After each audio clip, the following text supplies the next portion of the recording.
फोड फोड तू फोड. मी फर्स्ट टाइम होन्नावरला प्री वेडिंग शूटला चाललोय. आम्ही शूटची सुरुवात सकाळी शारवती ब्रिजवरून केली.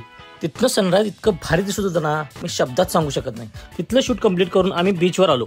दुपारपासून संध्याकाळपर्यंत आम्ही बीचवर शूट केले. कपल आमच्यासोबत एकदम फ्रीली झालं होतं, त्यामुळे पोझिंग पण एकदम भारी देत होतं. त्यात फोटो आणि व्हिडिओ पाहण्यासारखे आलेत. संध्याकाळचे सनसेटचे व्हिडिओ घेईपर्यंत सूर्यदेवानेही आमचा निरोप घेतला आणि आम्ही नाईट शूटची सुरुवात केली. तर मॅमना स्नोफॉलचं शूट हवं होतं. तर बघताय ना काय काय करायला लागतंय जुगाड. मला तिथे एक पियानोचा सेट दिसला, मी पण बडवायला सुरुवात केली. कसा आहे दणका.